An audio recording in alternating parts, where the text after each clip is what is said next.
what's up, Skye? Oh, Bobby, I'm doing well. How are you today? I'm doing well. We are here to do another tier list together. The last one was so much fun. It was. Yeah, we got some fun comments. We did. Those were interesting too. So. Some of them were basically the equivalent of, well, you would like this game better if you would just get good. Oh. The amount of times I've been told to get good. Ooh. There's no coming back.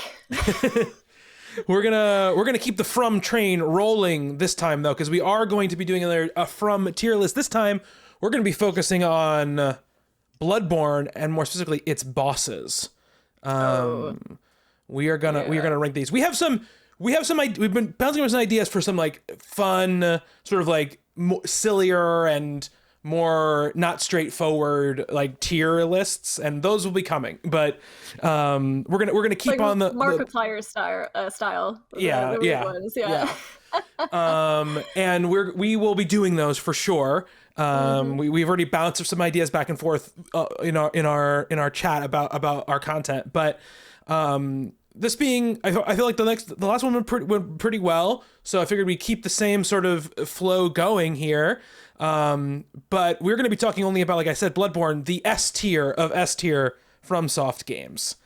That was our favorite one from the tier list. It is. So, Yes. We both have finished Elden Ring at this point. If you go back and listen to that last tier list, which I think you should, absolutely go watch the other tier list if you haven't. We put Elden Ring in the A tier, mostly because we had not finished it and we did not want to put something we hadn't finished into the S tier. I think as a quick addendum, I can safely say, problems aside with some of the stuff, Elden Ring is safely an S tier from Soft title. Absolutely. Yeah. It was fantastic. Yeah. We have so much to talk about. Like, hopefully we could do a lore video soon. That'd be a lot of fun. If the amount of hours I've put into a PowerPoint presentation tell me anything, Skye, is that we will be doing a lore video at some point. But let's get back focused. Let's get back to the matter at hand. Bloodborne bosses. We've got a tier list up here right now. I'm going to attempt to do these in last time we did in the order that they placed it, and we could still do that, I guess, or we can go in the order of, I should say, how you fight them in the game. What would you rather do? We could do either one. That's interesting because some of them can be fought out of order and some of them are optional. It's true. There is some optional stuff going on here. Yeah, absolutely. Yeah. So yeah, whatever you want. Like, I've played this game, like I know it like the back of my hand, so I have things to say about some of these bosses, man. Oh man. So let's just go in the order in which they're listed here. It's a fine enough order, and it's not in any sort of, it's not front loading it at all. So I think that's totally fine. So let's start with the One Reborn. And I want to ask before we start this, because it's good to put a parameters for ourselves, like what we're deciding here. Is the tiering of the bosses like based on mechanics, based on presentation, based on the lore, or is it a combination of everything, do you think, that ranks these bosses? So I think it's a combination of everything. Okay. I think about their design, I think about their moveset, where they're located in terms of the overall experience. The music is huge for me, and this game had superb music. The lore, a little bit of everything is how I'm going to look at these personally. Okay. Because every single one of them is so rich in all of those different sensory experiences to me. So I have so much to say. I just love this game so much. I 100% agree with you. Like 100% agree with you. We're on the same page. So let's, I think those ground rules set out. Let's start out. So the One Reborn. This is a mandatory boss in Bloodborne. Kind of gates your access into a whole other side of the game. So why don't you start out? How do you feel about the One Reborn? Give me an initial salvo of where you think it would be ranked, and then we'll get into it. So the One Reborn is disgusting. Yes. It is a vile enemy. Everything about it makes me gross and cringy. And then you got those witches or whatever at the top, the weird like satanic mommies that are like throwing fireballs and stuff. It's it is a thing. In terms of its difficulty, I don't think it's particularly difficult. The music is very intense and terrifying in that one, and just the experience is so ick. It's just ick. Yeah. I would put it probably as a B. Like, I think it's a B. Yeah, I think I agree with you. I think for the same points, I think what I enjoy the most about the One Reborn fight is the cutscene that happens before it and the cutscene that happens after it. Those two things I think are like are amazing presentationally. The actual boss itself, yeah, it's disgusting. It's one of the most disgusting From bosses for sure. It's so gross. Not only is it made up of like a bunch of different people and they're all oozing and they're all whatever, like it also just vomits all over the floor at times. It's like a failed, like, experimental great one. Like, it's just... Yeah. The poor thing. I was so happy to put it out of its misery.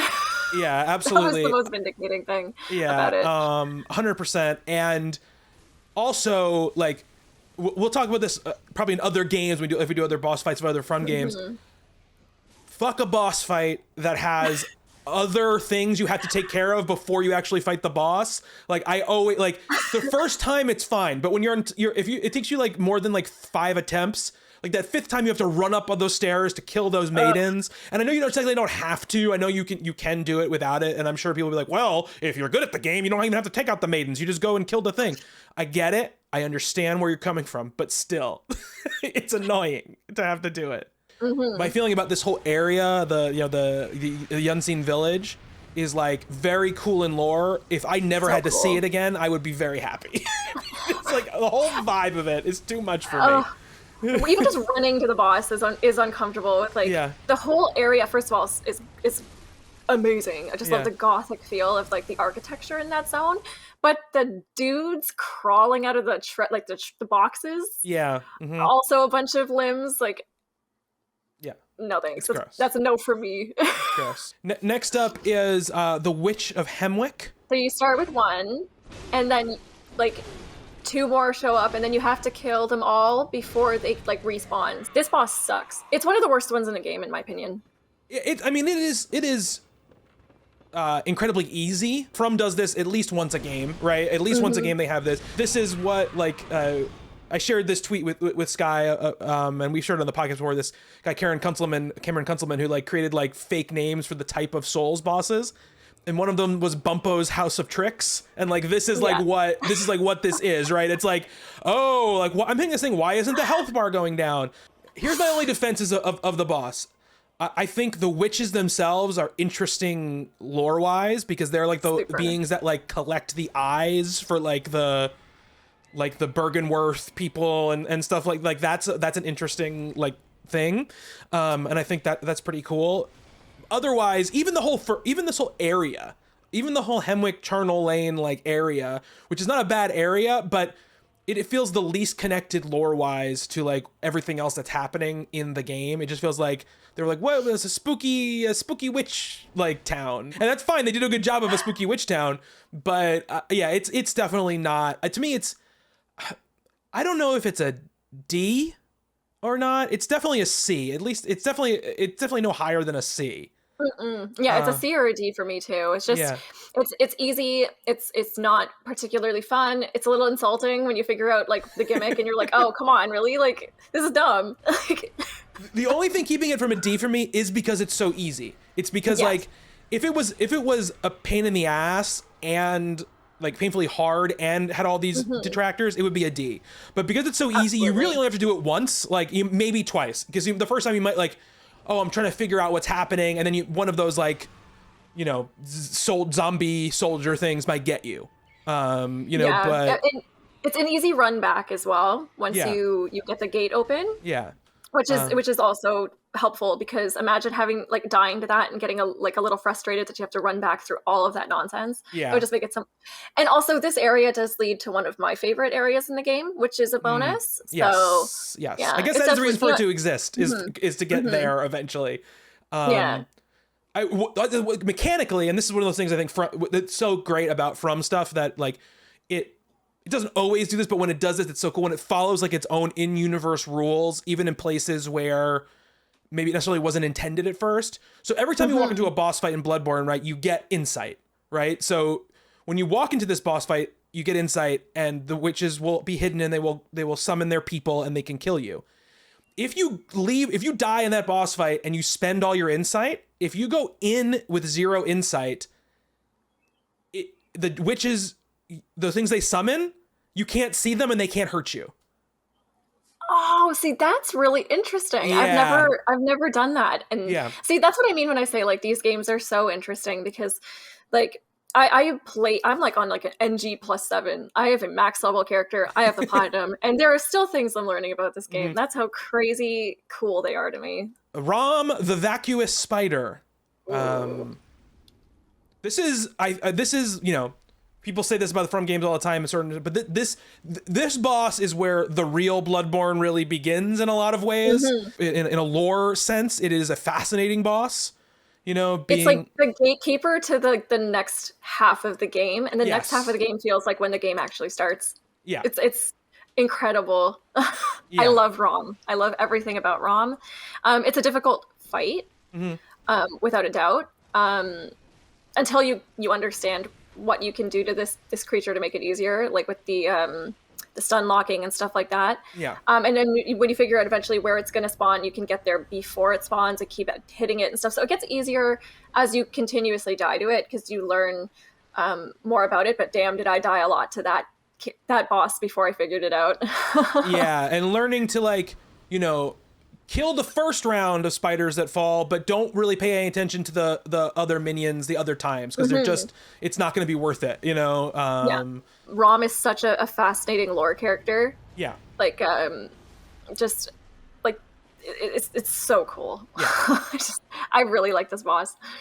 So the fact that he's, like, holding back, like, the true nature of the world, right? His existence, or its existence, her existence is holding back from people from seeing the true nature of what the world is. You know, it's imprisoned at Bergenworth, which is like a very interesting area in itself, and what that they're doing and everything that they've done is very interesting, and because, you know, the Bergenworth School and the Healing Church, right, both have their own great one, like, sort of stowed away, but what each chooses to do with them is, you know, totally different. Also, poor thing is just a big dum-dum. It doesn't know what it's doing. It doesn't even attack you unless you attack it. You could walk right up to it, and, like, before, like, obviously once you initiate the fight and you die, it'll keep fighting you, but before you do, like, you feel like the bad guy, because you struck first. And it's just this peaceful creature just existing and doing what it's supposed to do and doing what it's meant to do, and you just come up behind it with your stupid saw blade, you smack it in the ass, and then it hates you and it keeps attacking you. It's so sad. I felt like a real asshole.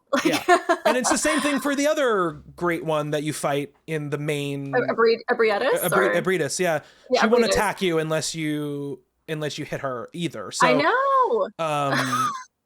Again, something that's just like them layering in lore in personality into mechanical things, which is they did that so great. Well.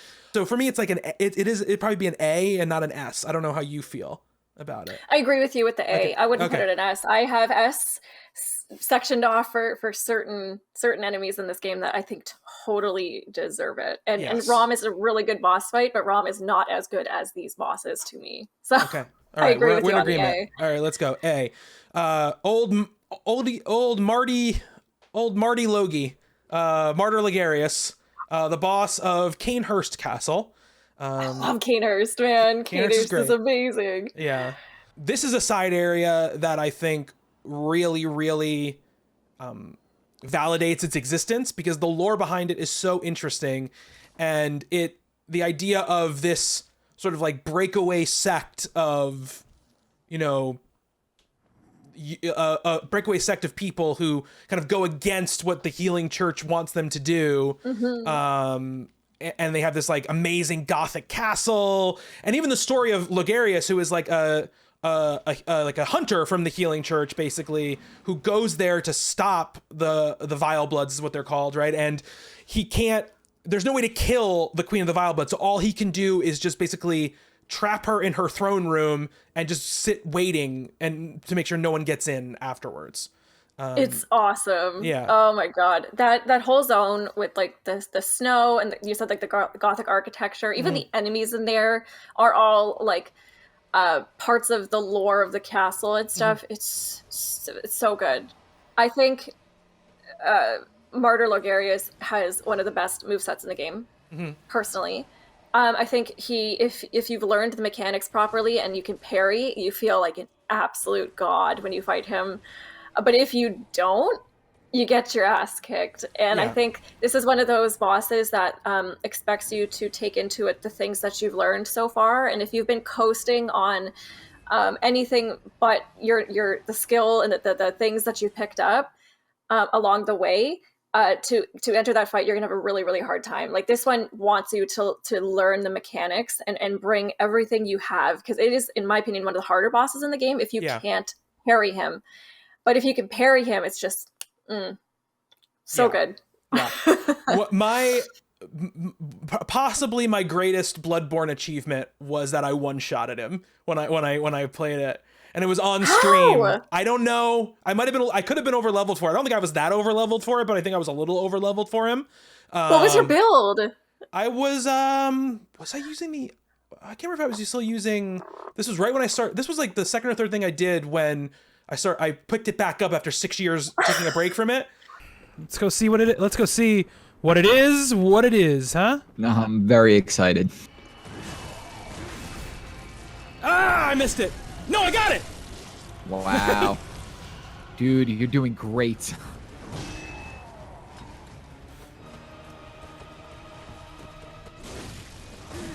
No!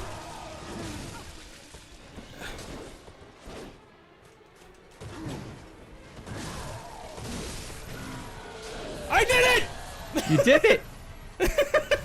It's freaking amazing.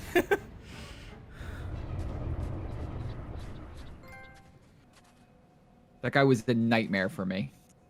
Justin was on and Justin when Justin played it originally, he almost quit the game fighting Logarius. He would be texting me being like, fuck this game, I can't do this. And then eventually he did it. And then when I was leading up to it, I was like dreading it, right? I was like, oh man, like, plus the run back is such a pain in the ass. I was like, it really is. It's not a fun run back. Yeah, this is gonna be terrible. And then I one-shot him. I think I was running the Holy Blade by then? I was either running the Holy Blade or I was still running the axe, because I loved using the Hunter's axe and that like spinny move and that big overhand move. But the big thing I did was I did parry him. Like I was learning to parry more. Yeah.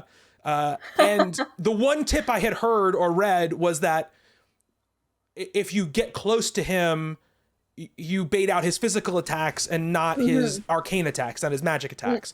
So those skulls are a pain in the ass. Yeah, so I made sure I stayed as close as possible to him, and I was able to sort of do those things. I think, for me, the best boss fights in Bloodborne, and all of the Souls games in many ways, are the bosses that are most matched up evenly with you. And while Logarius is not a full-out hunter, like he has other movesets than a regular hunter has, it's still like a pretty normal human enemy that you're fighting that just happens to have like some other attacks. And I really love those type of bosses. So where is this rank for you, Skye?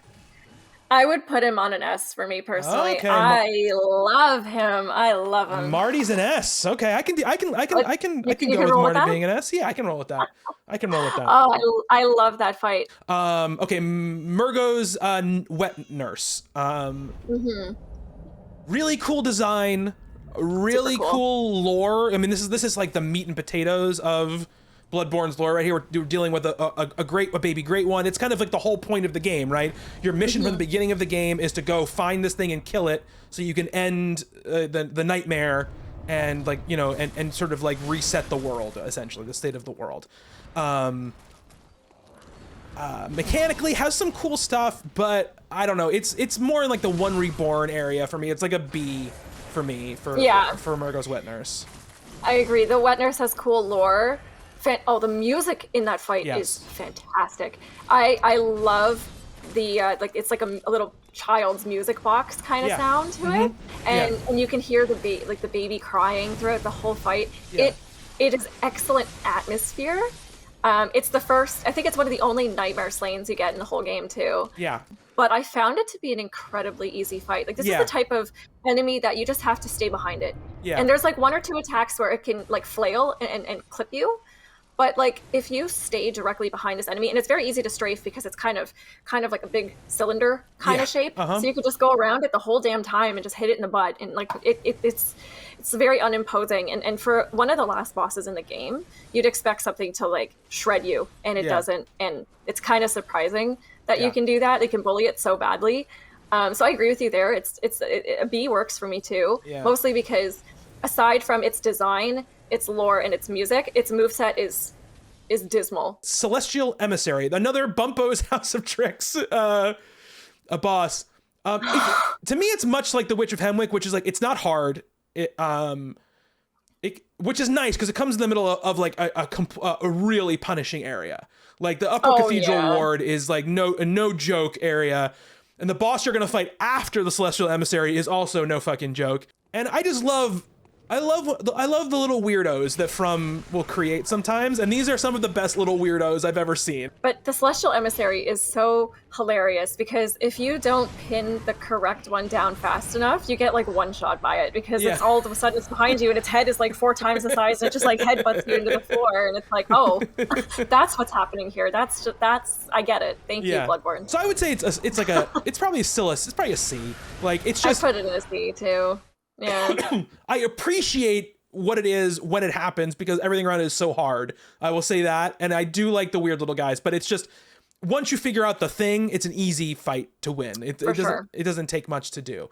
The next fight, which is the next boss on this list, which is Abretus, Daughter of the Cosmos, was probably the second or third most difficult boss for me in the entire game. Really? Yes. I can see that. I can see that. It's a big honking boss that does a ton of damage when it like runs over you, right? It has huge reach, and it is incredibly strong, right? It is like, there is one attack that charge attack that does basically takes away all of your health, almost all of your health, like every time it hits you, and it's really hard to miss, really hard to avoid. There are things you can do to it. If you're using bolt paper, if you like really spec into blood tinge, you can use that cannon and like basically stun it with like one shot of the cannon to the head. That's how they do the speed runs. They do that stupid cannon method. They do it to what's its face too. The amygdala. You shoot him in the head and he always falls over and stuff too, right? So yeah, I think it's one of the few great ones you fight in the game too, which is cool in terms of the lore. Like it was left behind there, and it like I said, it doesn't attack until you attack it. It's really sad. Like the Brenna's story is incredibly sad. It really is. She's like an orphan. Like basically, she is an orphan. Like or she's abandoned in this realm, and like the Healing Church has been basically keeping her underground and like milking her blood to like do all their weird shit, their crazy blood hunter shit. Like it's pretty sad because like these great ones aren't supposed to be malicious creatures, but obviously they're going to defend themselves when you attack them, but like the whole point of them is that like human beings put themselves in this mess by like fucking with these creatures that they don't understand, and these like folly of man. Like we shouldn't be in commune with gods, obviously, because we can't handle it. No, this game is just like it's crazy, man. Like it's a great fight though. You're right. Like that charge attack sucks because you want to back off for a little bit of a breather and heal. The thing just goes, oh, okay, is that what you want to do? Okay, no, like. That's not gonna happen. You're gonna punish your ass for that. And also it has that damage over time attack. That it happens in its second phase. That always caught me off guard because I wouldn't be realizing that my health was ticking down. I'm like, what's doing that? Oh, I'm a little too close to it. It's spewing off this like red mist. That I can't step in, which I play very aggressively. So I'm like, I'm a hugger. Like I'll get in between a limb or something, or I'll get in behind, and it's a good thing because this game rewards that, but it's a bad thing because, you know, some of these bosses are designed to punish people who do that. And this was one of those bosses that would punish me because I get really close to it. And yeah, even with like I spec a lot in health in these games. I like having that big chonky health bar. Sometimes it's a waste of points because you still get 2-shot. Like, who cares? But I like having it. It makes me feel strong. It makes me feel safe. And it didn't matter because if I was hugging that thing and it turned around, it was like, here's a tentacle in your face. Schwah. Yeah. And I was dead. So the thing that got me was, my story is I was cruising. Like, we were playing, I was streaming it. I was cruising. Like, I was really doing well. Like, I was one of the things where like I was internally freaking out because I was doing so well that I was like, this is going to end sometime because like, this is not how it happens to me in these games. Like, I do not cruise, you know? And I got to Abritas and got her health like to a quarter. And then all of a sudden she called down like that, like star attack. And it just like obliterated me in one. Like it hit me and I was dead. And then it probably took me 10 to 15 tries to beat her after that. That star attack, that I know it has a name. I can't remember what it is, but there's another enemy in this game that uses it, and it is frustrating as hell when you're like close enough to the point where, because you have to be like really frame perfect to dodge that attack. Yeah. And if you're certain places when it happens, you're like, oh, okay, well, I'm gonna die. It's fine. Like, dodging out of it is too hard. Yeah. It's gotta buckle up. But one other thing about Bloodborne, which I think is so great about it, is that when you sort of get in these moments where you're having trouble with the boss or you're having to go multiple times, you start to really like learn, like every fight becomes like a duel, right? Where you end up like being like, okay, like when this happens, I'm gonna do this. And it's almost like you're solving a puzzle, right? You're like, when this happens, I'm gonna do this. And so I got to the point where I was like, okay, star attack's coming. Okay, I'm gonna back off and I'm gonna run to the right, unlock and run to the right. And then none of them will hit me. And then basically on that run, just make a turn and run right into it, right into the back of it, right? And that was one thing. And it felt really good to beat it. Like, you know, to me, I think it's an A tier fight for sure. Absolutely. I think A is a good place to put it too. Yeah. Yarnum, Punarium? I don't know how to say it. Tumerian? I always thought it was like Tumerian. I think it's Tumerian. I think you're right. I think it's Tumerian. Yeah. Yarnum, Tunarian Queen. It's what Yarnum is named after. Is this queen? This fight is very cool. Like, it's a very good fight. It just comes at the end of the gauntlet of doing the Chalice dungeons, which are not fun. Like, especially like the last half of them, the last 2 of them that you have to do, like, are not very fun. They're just like a pain in the ass. Getting to the queen is harder than fighting the queen. No. Yeah, absolutely. Yeah, you're absolutely right. Yeah. But she has like really cool attacks and really cool mechanics. Totally. It's a very cool fight. And lore-wise, it's great. Like it's awesome to be doing it, you know? Like I love the idea of them like using blood as an attack. Yeah. Because blood is it's obviously the name of the game. Yeah. But lore-wise, it's so important. So the fact that she's using blood on her sword, she's using blood, she's splashing it around, she's got clones, she's vanishing all over the place, and not like I said, it's not a particularly difficult boss fight. I'm pretty sure by the time I got to her, I was so over leveled that I killed her pretty quick. Right.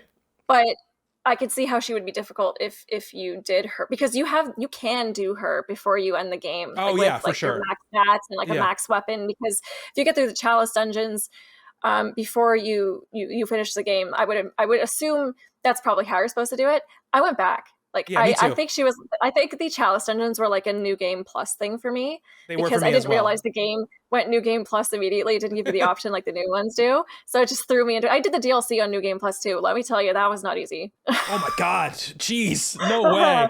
So no way. Because again, I didn't want to start over, so I just like bought the DLC and went straight in. It was a real thing. We'll get into it when we get into the DLC bosses. Yeah. Well, there's some coming. They're coming up. So. They're coming up. We're going to start talking about them.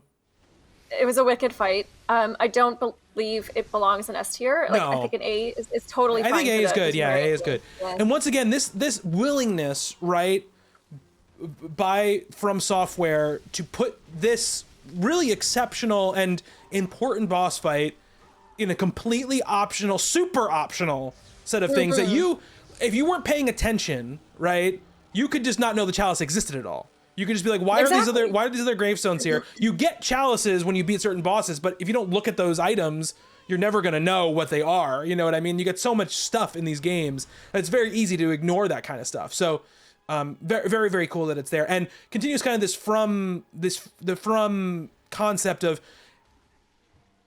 almost always in From games, right? You kind of, the way you're progressing through the story or whatever is you're starting kind of at the most recent event and sort of working your way back to the origins of what happened. Like that's what almost all the stories are about, right? And she is like one of the main origins, right, of what is going on in this world. So very cool.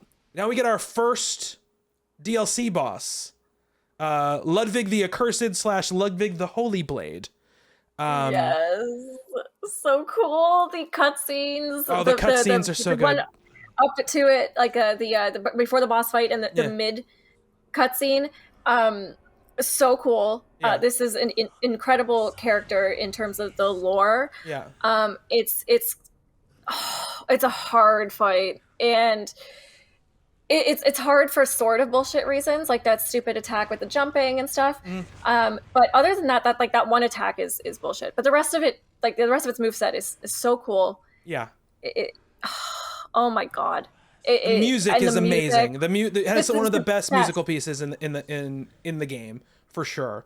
The fact that it is a big clump stomper boss that also has like human attacks in its second phase is so cool to me. Like the fact that it has that sword and it's like shooting out those beams of light at you and doing regular sword attacks at you. So you can almost dodge it like you're dodging, you know, you'd be dodging Gascoigne or whatever, you know, in those moments. But the fact that it has this like crazy scale to it. And you're right, the lore, Ludwig is such an interesting, because Ludwig is, he's not the first hunter, but he is like the creator of the hunters, basically. He is the one who decided like the church is going to do this thing. Like we need these people, so I'm gonna have, you know, my buddy Gehrman be the first one of these people, and you know, at the end of this fight, you know, his like head is sitting there and you can talk to him. You can talk to his head. Yeah, his disembodied head. Yeah, and he asks you, and he's a completely human voice at the time. Like he sounds like he probably sounded like when he was a regular human. Asks you if his hunters, you know, were as virtuous as he always wanted them to be, basically. How sad is that? So sad. And you know it's not true, but you can say, yeah, they're great. Don't worry. And then you smack him and you get a sword after. Yeah, you get his awesome sword. You lie to him and then you beat him up again. It's so sad. But I think if you tell him yes, I believe he just like dies. He just goes like, he goes like, oh, now I can die, and then you can get the sword. But it's very sad, and it lets you know like this is not a black and white situation, right? This Ludwig, he was a high member of the church, and all the high members of the church became the worst beasts, right? That's one of the things you learn very early in the game if you're paying attention to like item descriptions or those notes you find around the world or whatever. And you know, he's grotesque and he did terrible things. He ended up doing things terrible things. But at the beginning, that wasn't what he really thought they were doing the right thing. Right, he thought they were doing the right thing, and they ended up being the wrong thing. So, just really fascinating. That's what makes that DLC so fascinating. Is like it's despicable what happened in the creation of that nightmare. Yeah. That they all go to.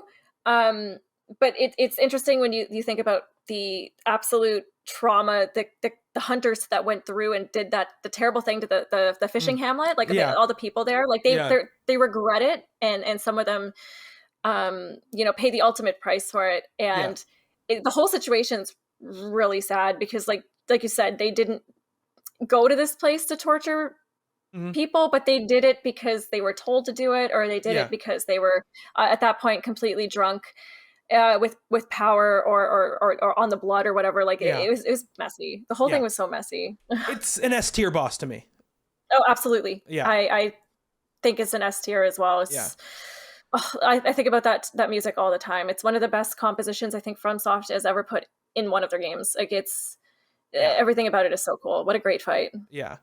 So I spoke about Abradus and how it was probably the second or third most difficult boss for me in the entire game. We are now on what is no doubt, bar none, the hardest thing I've ever done in a video game. Like when I think about like the hardest things I've ever done in a game, beating the Orphan of Kos is probably number one on that list. So it has the strength of a giant enemy, but the speed of a small enemy. It is unbelievably aggressive, right? And it's so unpredictable. Yes. Like, yes. you can't pin it down. No. And the entire time you're fighting it, it's just like scream crying at you because it just pulled itself out of its dead mother's womb, you know? No. It's everything about that whole like opening cutscene is so uncomfortable. Yeah. But like, you're right. It's a very difficult fight. Not particularly because like I didn't find its moveset is difficult. Yeah. And it's just what makes its moveset difficult is this lack of predictability. Like the things just jumping all over the place. Like it gives you very little room to breathe and to punish. Yes. Like there were like maybe 2 attacks that you could take advantage of, and even in the first phase, and even less in the second phase. Yeah. But it's really hard to pin down. Like you need to know at the snap of a finger what move is like your prediction in that is what makes the fight doable. Like you have to be quick on your toes, and you have to know exactly like, okay, I see the beginnings of this attack, and now I know how to dodge that one, so I have to be smart. But if it follows up with this, am I going to go left or right? Like you have to pre-plan your dodges and stuff with that guy. He's crazy, crazy fight. And I feel like a lot of the Elden Ring bosses were designed to be just like Orphan of Kos. Like Orphan of Kos' aggressiveness, his lack of predictability in his moveset. I see a lot of that in some of the enemies in Elden Ring. So it's an excellent fight, and it's hard. You're right. It's a difficult. It's so fight. hard. It's hard, and like what you're saying is absolutely true. It uses all the things that From does, like, you know, intense atmosphere and music and the boss being super aggressive to take you out of like it makes you panic even when you fought it 30 times. Like there are just moments where all of a sudden like it does a certain thing and doesn't go the way you think it's gonna go, and all of a sudden that like fear in you like comes flying up. Little tip for everybody: go fight it out in the water. Fight him out in the water. So much easier to fight him out in the water than on the land. But like, you know, I definitely got frustrated fighting him, but I felt very vindicated when I was able to beat him, and I think the mechanics are great, and the lore is incredibly sad. So sad. Oh, it's so sad because it's one of those bosses where you feel like an asshole for fighting him, but at the same time, you know, you're doing what you're supposed to do to put it out of its misery. Like because Kos like forgives the nightmare after you set the orphan free. Yeah. So like when you hit the shadow at the end, like it's just crying and looking out into the sea and looking at the moon, excuse me, and you strike it down and you get the nightmare slain situation happening again. And then you get the cutscene where they're like, you know, they've been absolved, and the wizened child has been sent out to sea and stuff. It gives me chills every time I see it, just because like that DLC, I would have paid full price for it. It's an excellent piece of media, and I really hope like Elden Ring's DLC follows in the same, even if it's half as good, it's still going to be an excellent DLC, because Old Hunter is just it's like top notch. Yeah, I think it's another S tier boss fight. Agreed. I agree. Yeah. Yeah. We're gonna keep this train going, because the next boss fight is, I said that Orphan of Kos was the hardest thing I've ever done in a video game. Lady Maria is most likely my favorite thing I've ever done in a video game. That fight, so cool. I spoke of like before when we were talking about Ligarius, right? About like the fighting human enemies and how satisfying it can be and how fun it can be. And Lady Maria is like the top of that mountain for me, because her moveset, while it gets progressively more difficult because it adds modifiers to it, she pretty much does the same moves all 3 of her phases, right? It's not about her pulling out some crazy new move on you that makes her more difficult. In fact, you guys are pretty evenly matched. Like, she has some extra, you know, her kind of blood fire magic stuff, like is obviously a step up. But that was the most like, okay, I am having a duel with another hunter that is like on my level, and we're just gonna fight it out, you know. And I think that fits also into her character. Like, she is an extremely honorable character who kind of gave up her life and her being to protect these people that, you know, she was involved in hurting in the first place, you know. Yeah, like, her lore is spectacular. Yeah, like, when she was so consumed by guilt that like her weapon, this thing she threw so much of her weight behind, all of her honor, all of her dreams, she threw it into the well, and you can actually find it because she couldn't stand to look at it anymore. And then she eventually, like you said, committed suicide to guard the clock tower. She's an excellent fight. The cutscene leading up to it as well, the fact that the doll is based on her because of her relationship with Gehrman, like just a very important character. And such an incredible fight. Like you said, it doesn't even feel like bullshit. At no point does that fight feel like bullshit. No. It's just like, if you died because you messed up. You didn't die because of some bullshit mechanic. The moveset is incredible. It feels good. It feels fun. Like, it's a fun fight. Yeah.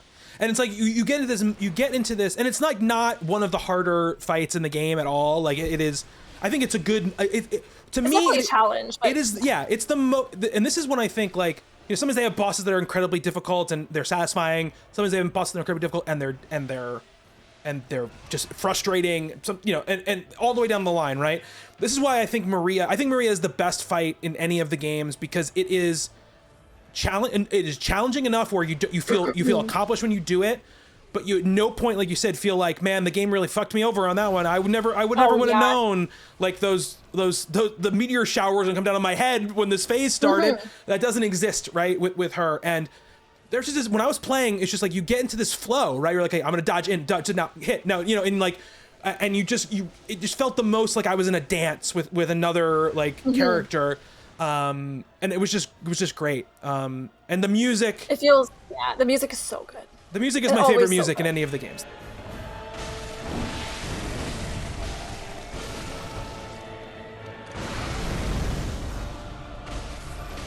It just is like, it just, and then people tell you, like, if you're having real trouble with the boss, turn off the music, because the music will add so much drama to it.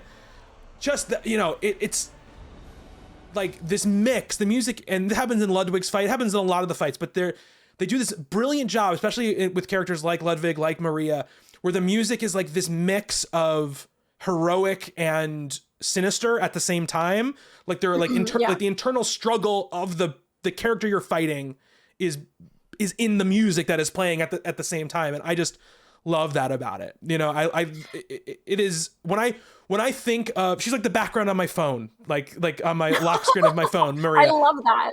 I love that. That's so cool. Yeah, it is like one of my favorite things ever in a game, fighting her. Oh yeah.